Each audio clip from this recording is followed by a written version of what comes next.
ඇත්තද මේ අම්ම කියන්නේ උඹ විභාගේ පෙළ කියලා? අනේ උතාත් ඉතින් මම්මගේ උපරිමේ කරා. උපරිමයෙන් කරන්න කොහොම පෙළලා තියෙන්නේ? මට තේරෙනවා තාත්තේ. පිළිගන්න හිතේ ඉඩ දෙන්නේ නැහැ නේද? සත්‍ය බොහොම කටුකයි. සත්‍ය බොහොම කටුකයි. ඒ කටුක සත්‍ය අපිට බාර ගන්නම වෙනවා සුබ උදෑසනක් වගේ තාත්තට.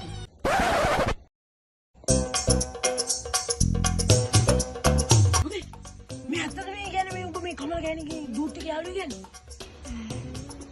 තාත්තට ආරංචි නේද? නෑ මෙච්චර මොඩේ නෙවෙයි නේද? පිළිගන්න හිතේ ඉඩ දෙන්නේ නැහැ නේද තාත්තේ? සත්‍ය බොහොම කටුකයි. සත්‍ය බොහොම කටුකයි. ඒ කටුක සත්‍ය අපිට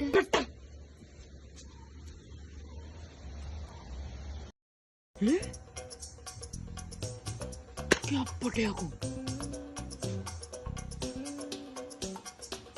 වෙනකන් හිටියම බොබේ 35000 කෝ ෆෝන් එක ලක්ෂද ගද්ද? මට කාමරේ තියලා බිල හම්බුනේ. අනේ උතාත් ඉතින් එච්චර ලොකු ගාණක් කොහොමද ගෙදරට කටක් කරලා කියන්නේ? මොට්ට පිළිගන්න හිතේ ඉඩ දෙන්නේ නැහැ නේද තාත්තේ? සත්‍ය බොහොම මේ බොහොම අගුල කියන්න නැත්නම් එපා. තේ අපිට ඒ කටුක සත්‍ය බාර ගන්නම වෙනවා.